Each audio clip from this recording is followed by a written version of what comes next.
Thank you very much and welcome to our 2 Steps to Cybersecurity presentation.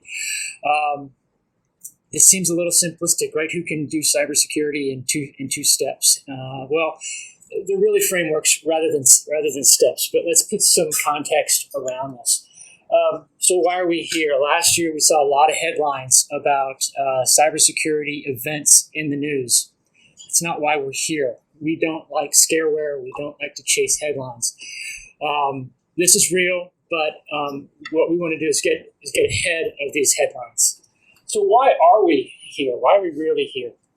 Well, for 3 reasons. First of all, according to some congressional testimony last year, approximately 50% of all U.S. businesses will be hacked over a given 12-month period.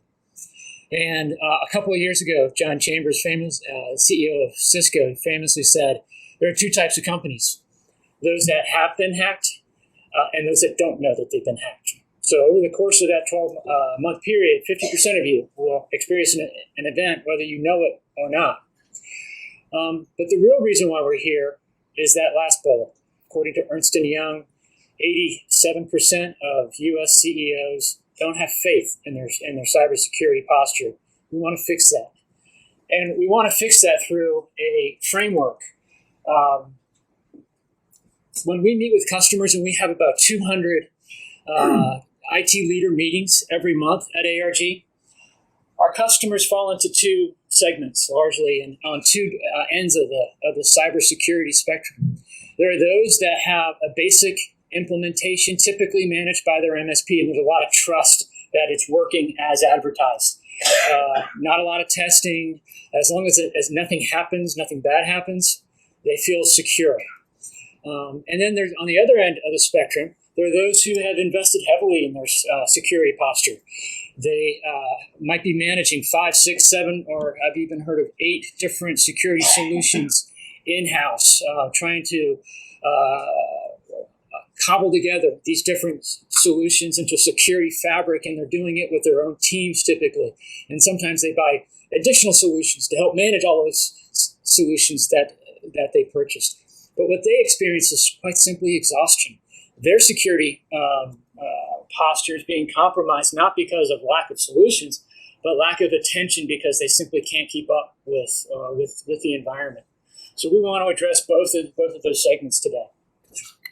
So the first framework that we want to suggest is simply understanding where you currently are.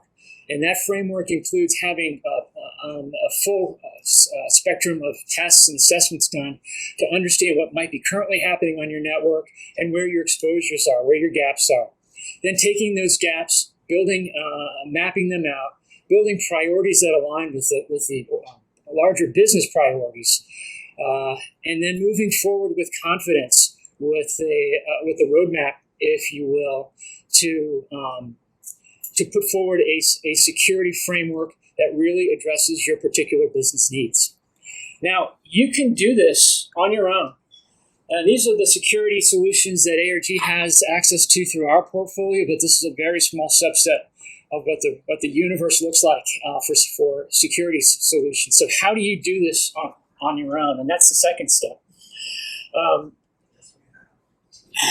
Yes, I'm hearing some concurrence there. And the other thing is, even if you could find the solution that's right for your business out of that larger universe, how do you staff it? There's 0% unemployment for security professionals right now. And even if you could find one, trying to keep them over time is a substantial challenge. So that's what we're here to resolve today. And we've invited, as Greg said, ITPG and Masergy to tell us how they can augment what you currently have in place. Now, ITPG, and we have Sharon Smith, who's a 10-year experienced security executive. She's going to share what their capabilities are. I'm going to kind of share their unique background. ITPG was born out of the not-for-profit that has trained about 1/3 of the CISSPs globally over the last 15 years. They have a remarkable talent pool from which to draw. And I can say from personal experience, they have some of the smartest security people I have ever had the pleasure to meet. They're a completely professional services firm. They don't sell solutions. but they perform vulnerability assessments, security assessments, penetration tests, and importantly, compliance tests, because compliance is becoming a very important component of the security framework that IT leaders have to evaluate. They also do rapid response for our clients. They have dispatched their engineers same day during an event to help our clients take care of a security issue. And then over the long term, they have a virtual CISO offering to provide executive leadership and direction and help companies understand the evolving threat landscape. Now, Masergy, we have Ivan Painter here, who's a solution engineer from Masergy.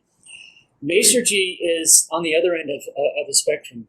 They are a Gartner Magic Quadrant managed security services firm. So when you have those 5, 6, 7, 8 solutions, or you don't have those and you're trying to figure out how to get those gaps filled, they can work with whatever investment you've made today, bring it into their environment, and then they can augment with their own solutions and give you a very complete security fabric.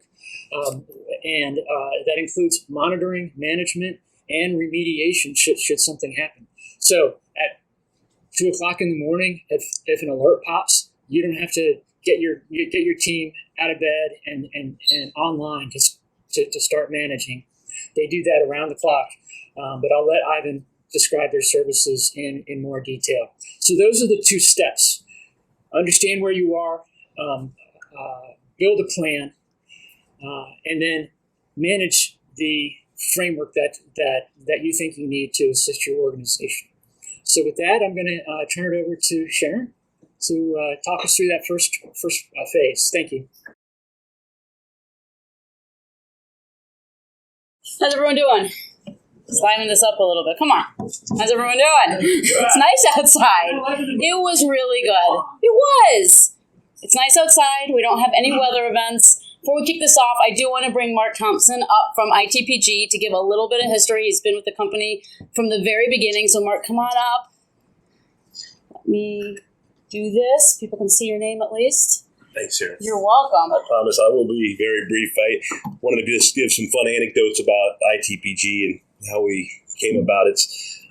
As Steve said, we were born from the association world back in the 90s when cybersecurity wasn't a profession. It was something that somebody did, a lawyer, someone in HR, somebody in IT. A nonprofit organization had a good idea to certify cybersecurity professionals as a certified information system security professional, a CISSP. Has anyone heard of a CISSP? So our firm ran that association for 20 years, and we staffed it, and we provided the smart people to build the courses and deliver the training and write the exam and certify the information security community. About 7 or 8 years ago, by the way, there's 180,000 of these CISSPs in the world. As Steve mentioned, not enough. 0% unemployment. Companies can't solve their problems. So about 7 or 8 years ago, we started a cybersecurity professional services division, and we help fill the void. We have a lot of very, very smart people. Sharon was one of them who certified, got on the date you a long time ago. And that's what we've been doing. So we still do a lot of cybersecurity training. We have classrooms in Tyson's Corner and Ashburn. So if anybody here wanted to get their CISSP or learn cybersecurity training, you can take courses here. But that's not the unit of our company that's here today, is the professional services group. So with any further ado, I'm going to let Sharon, who's our vice president of the professional services practice, have at it. Thanks, Sharon. Thanks, Marc. All right. ITPG is the company behind the company when it was ISC Squared, who was doing all the certification. ISC Squared does all the certification today, and ITPG now does a lot more of the security consulting work, which is what I do with them. We do compliance and vCISO work, and we're going to talk a lot about the kind of services that help you that we provide. Do you know what your security posture is? How many people here are really confident that they know the security posture of their organization? Really confident. Got one. You better. It's Masergy. Thank you, Ivan. It makes sense if you don't understand or you don't think you know, because most people don't, even the big boys, even the ones who really have information security departments and teams. I've worked with those organizations. They don't have it figured out either. You're not alone. Do you know where your data is? Do you know how many people don't actually know where their data is? How can you protect it if you don't know where it is? A lot of times IT department will say, yeah, it's over here on these servers. And then you talk to the business users and they say, oh, I've got the spreadsheet here. We send this through email here. I've got this fax that comes in, but it's digitized by a third party before we ever get it. It's coming in all kinds of ways. And if the business isn't telling everyone about it, you don't know where your data is. How many people are actively scanning their network looking for vulnerabilities regularly, at least quarterly? Awesome. I'm seeing some hands. That's really great. I have clients who just aren't. And it's not because they're bad, it's they just don't know. And that makes a lot of sense. A lot of times, especially in small organizations, someone in IT is given the security role. And there's a lot to know. And sometimes scanning just isn't happening. Anyone penetration testing? Everyone know the difference between scanning and penetration testing. Have you ever had to explain that to someone who thinks they're one and the same? Oh yeah, we penetration test. We have the scanner over here. We get this monthly report. Well, as you know, that's not penetration testing. That's a very manual process with skilled people who have to come do it. Most organizations, even the big ones, aren't doing it. We had a client call today with a prospect who said, oh yeah, we've been doing PCI for 10 years. We're compliant. Great. When's the last time you did a pen test? We've never done a pen test.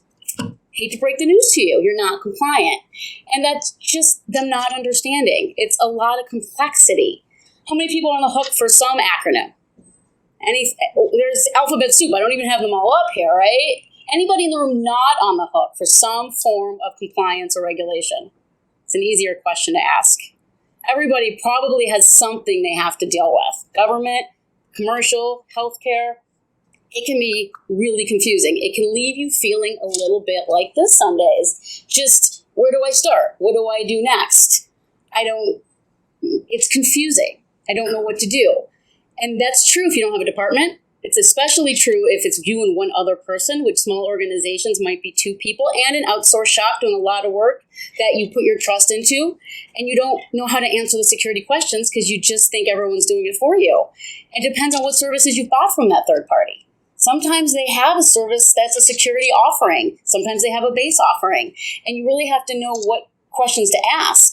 And folks like myself as a virtual CISO or other consultants can help vet that for you. Make sure you've got the right third party. Make sure that they are doing things in a security manner, making sure that you have bought that service from them and not one of their other services. So instead of feeling like this, you can feel empowered by working with the right people.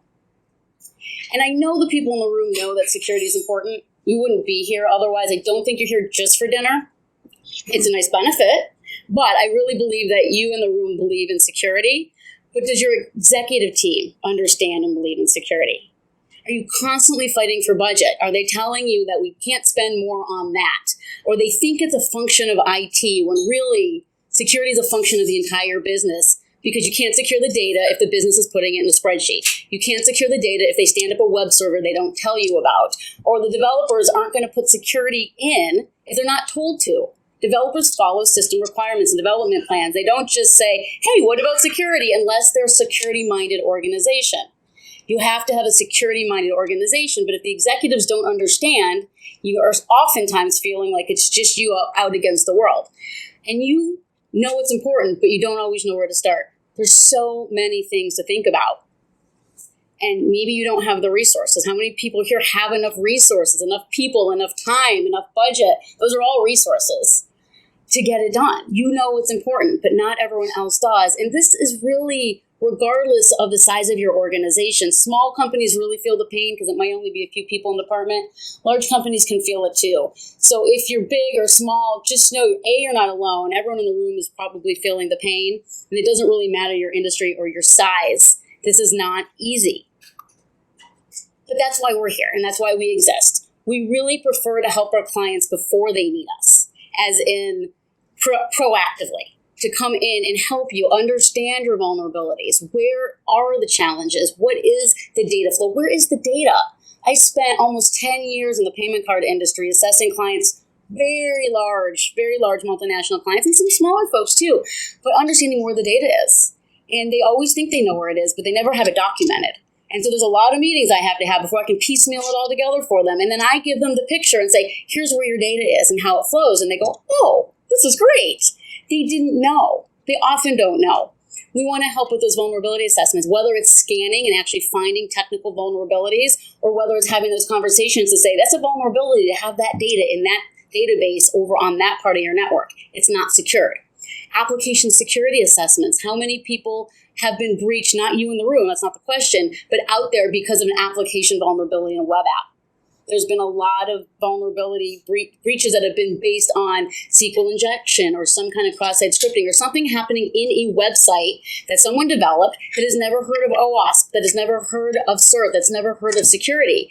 And I've worked with these developers, nicest people in the world. They know how to code. But then I ask about secure training, and they're like, oh yeah, well, we've never done that. And the manager goes, oh, that's a good idea. And that's the first time it's ever crossed their mind. Good people, they just haven't thought about it. We're here to help you think about it. And penetration tests that aren't vulnerability scans, that are actually going out there and penetrating, trying to find the vulnerabilities. The scan comes first, and then manually testing, looking for the holes, the same way a hacker would. We actually do bring in certified ethical hackers so that they know and they can think like a hacker would.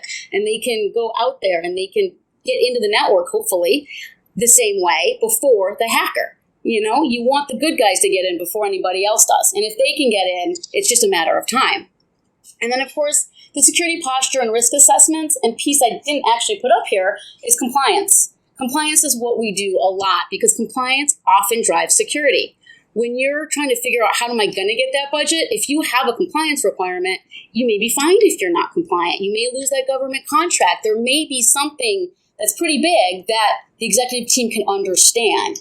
Once you can get the compliance aspect staffed up, whether it's with a third party or whether your own folks can handle it, then you can start plugging those security holes because most of the time compliance will get you a good portion of the way there. Compliance and security are very different things. Same people we talked to on the phone today said, we're secure, and they were confident in their security. I'm like, but you're not compliant. They're different. You can have one without the other. So we're here to do, what is your security posture against whatever compliance regulation you're up against? Or if you're not, which didn't seem to apply to anyone in the room, and I don't know if it would apply to anybody today, then fine, industry best practices. And we do the risk assessment and the gap analysis, show you the picture, show you where you are compared to where you want to be, help you plug the holes with recommendations. How you want to remediate that with a third party, with technical, in-house, outsourced, that's up to you. But we want to at least provide you the recommendations on how to plug those holes. We don't want you to have to go figure it out yourself. We've been doing this a really long time. And an ounce of prevention. It's not hundreds of thousands of dollars to get secure. And you don't have to do it all at once. Whether it's an internal penetration test, someone on your network acting as an internal threat actor, because that is where a lot of things come from. We have people from inside the network who have access to the data. Well, can they get it out? And if they can, will it go undetected? Most of the time, it will go undetected. Then you have your external penetration testing. That would be the folks that are trying to get in from the internet. Or what about your third parties? Do you have third parties connected to you? Most people do. Whether it's a vendor, whether it's a supplier, a partner, how are they getting into your network? How are you securing that? Is the door left open? Can anyone just follow along? Target got breached because of an HVAC vendor, and they were PCI compliant, apparently. So there's a lot of things that can happen when we're not paying attention. The web application vulnerability test is for your websites. Security posture risk assessment I talked about. Where are you? What is your security posture? Often that's where people want to start. We just want to know where we're at. You can't fix it if you don't know where you're at. And burying your head in the sand isn't going to help. And I'm not saying anyone in the room is doing that. But that's where a lot of executives like to be. It won't happen to us. It won't happen to us. And they think that they can buy insurance. Well, they can, but that doesn't solve the problem. That just can help from a financial perspective. But what if it's brand recognition and brand reputation? How does insurance help you if you go out of business? That's not really that helpful. The compliance assessments from PCI, HIPAA, NIST, the list goes on. New York Cyber, even though I don't know that anyone in the room would be on the hook for that. But if you're in the insurance industry, the National Association for Insurance Companies is starting to adopt the New York Cyber Law. So if you fall under them, you may start looking at the New York Cyber Law very soon. And then the virtual CISO, as Steve mentioned, which is a lot of places don't have the need for a full-time Chief Information Security Officer, but they still have a need. So we can provide that on a fractional basis, a couple hours a month, whatever it looks like, strategy, advisory, whether it's a communication to the executive team, executive to the board, whatever that looks like, that is a service that we provide, and it's actually one of my favorites. I much prefer doing that than compliance, but it has to be done. And the ounce of prevention is instead of.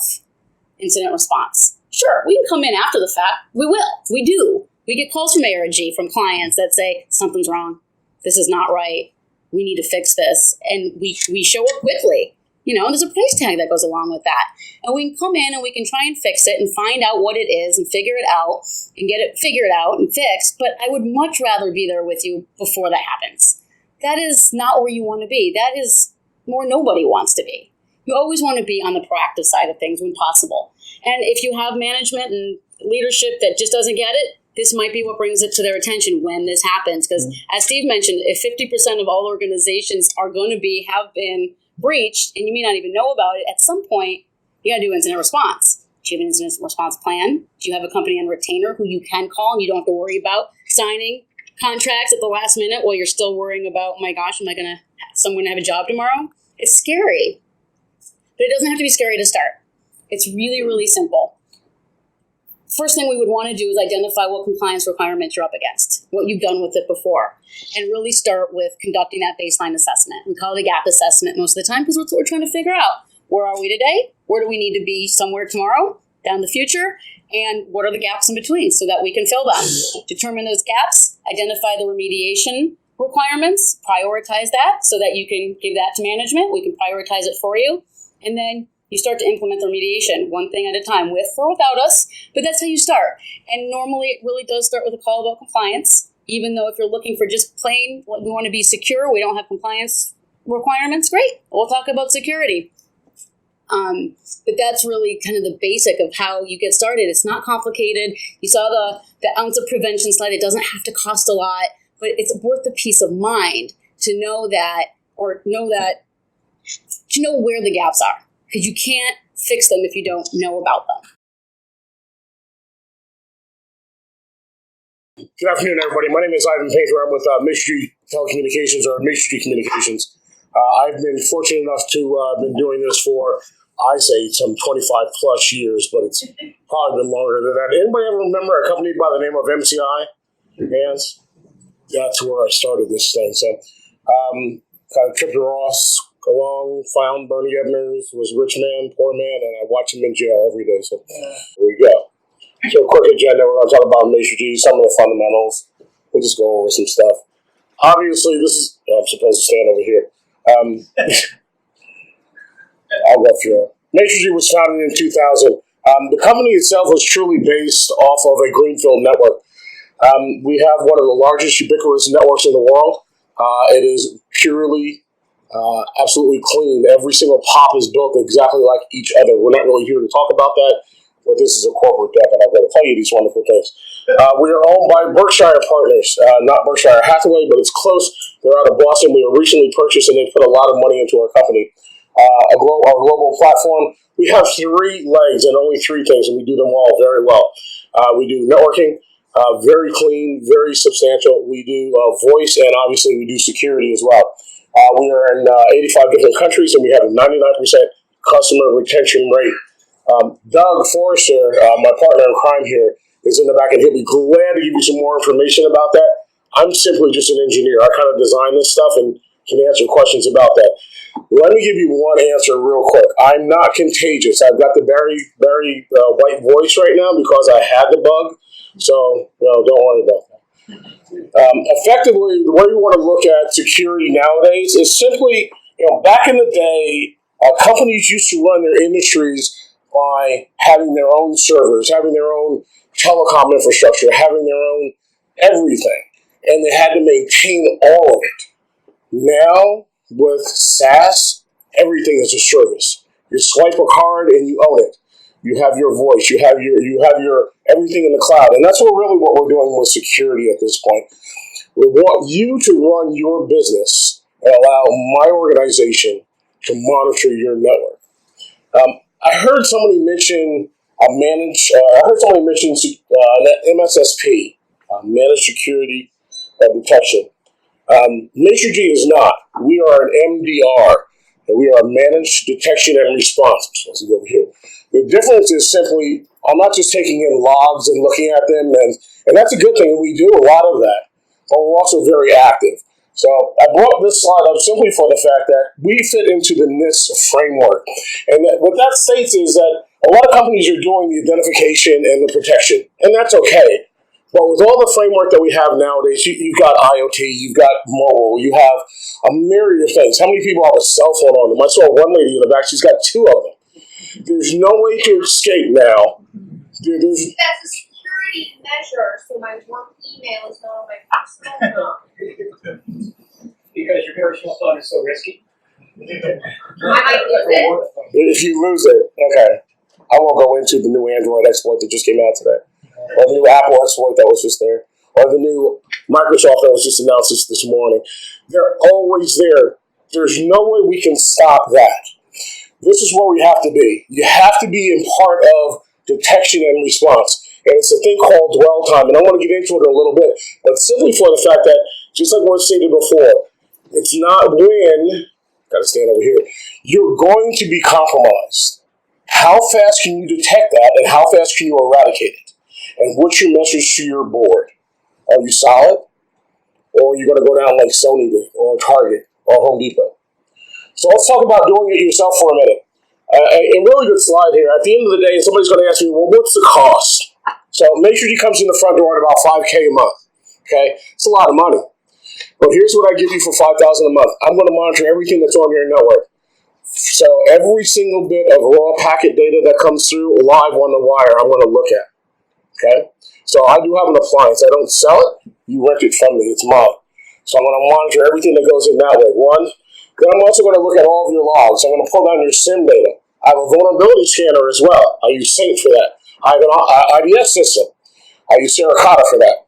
I'm pulling all those things together on a single pane of glass, and I've got a 24/7, 365 SOC just north of Dallas, Texas. It's cold as day a year yesterday. All right? That's monitoring all of that for you. On Christmas morning, I'm watching alarms come across my phone because I see all my customers' alarms because we all remain involved. But I knew my customers were safe. But somebody in Russia or somebody in China got a brand new toy, and they knew that most Americans are sitting up underneath that tree going, "Ooh, isn't that wonderful, Johnny?" Meanwhile, that network is being compromised. Are you comfortable enough to go to bed every single night and not worry about your network? My customers are. And that's the difference. You want to make sure that you have that level of comfort all the way through. This is a slide I could spend all day on because this is what we do. I take in raw packets. I take in syslogs. I have a vulnerability scanner. I don't know where that A came from. We do threat intelligence. I've got a myriad of threat feeds that we bring in from the dark side of the web that we pay for from vendors, from the government and the like. We tie all that in as well. I also have endpoint detection and response. Through Carbon Black, we have an API interface that will allow me to actually reach out and drop you from the network. You are no longer allowed to communicate on the internet. I don't care if you're at Starbucks. I will shut you down, okay, if you're on my system, because we've got that level of interface with that API. The same thing, we have a new tool called the Network Visibility Tool. This is so cool. You have to see it. Even if you're not into it and you really don't want to be bothered with this, come ask Doug to give a demo of the tool itself, just so you can see what it looks like. You can do time slices, 30 days in a rear to identify exactly when you got infected, where it was, and I can show it to your board. I can do a replay and a rebuild of that image, pull out that data and show you what that person did, how they got infected, and how we can remediate it, or how we remediated it already prior to even notifying you, because that's what an MDR does. It takes action prior to, well, we'll notify you, but we're going to take action without just saying, "Oh, Mr. Customer, we found a problem. You need to go fix it." No, we're going to be there to fix it, or we're going to walk you through the remediation process. We're not just going to identify it for you.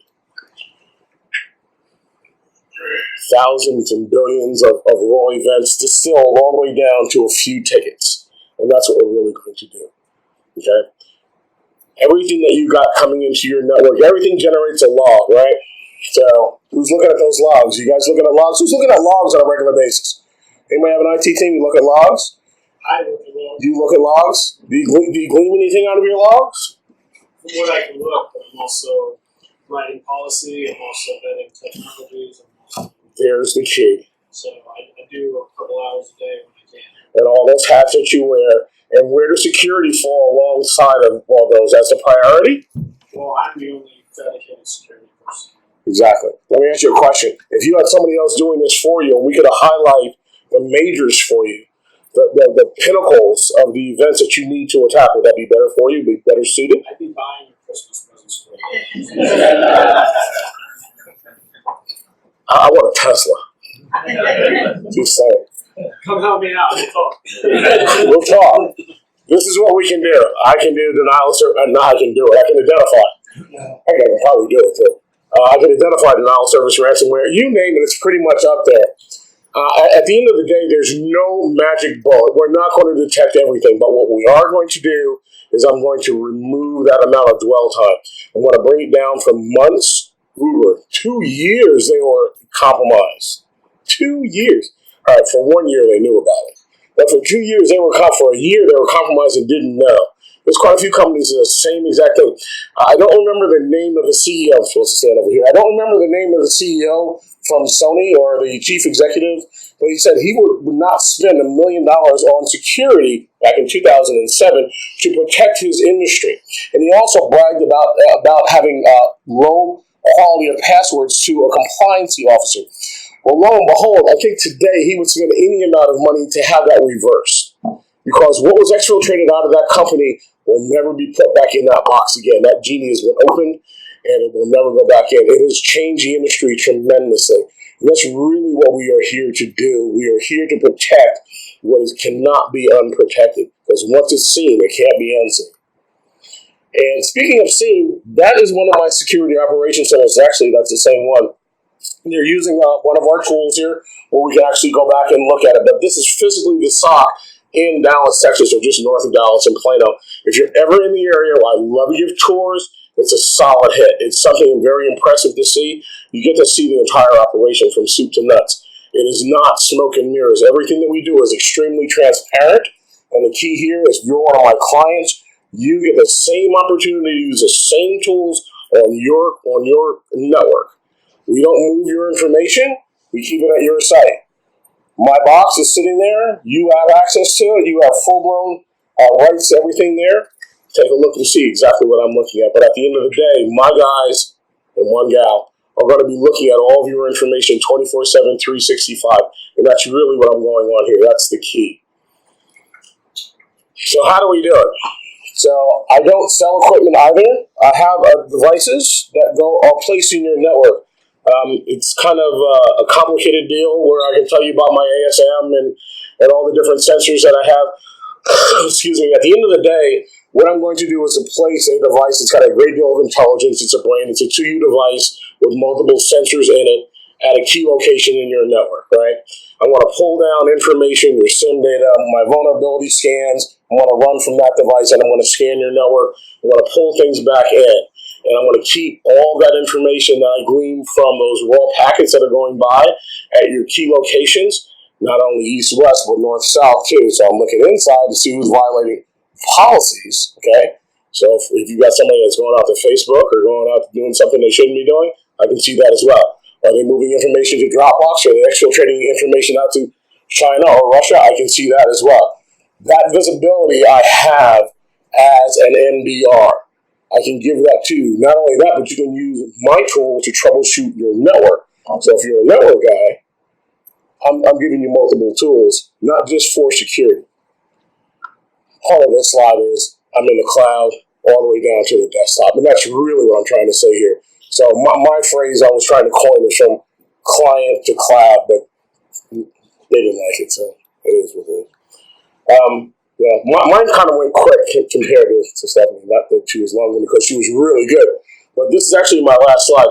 At the end of the day, what we have is a vigorous attempt to really make sure that we well protect our clients, okay?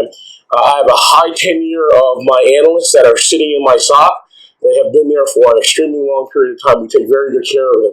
I'm one of those security professionals that gets at least 2 or 3 invitations to come and let's interview at this job because we're going to pay you $5 more. I like what I do at Matrigy. I have a really good time with those folks. I'm not going anywhere.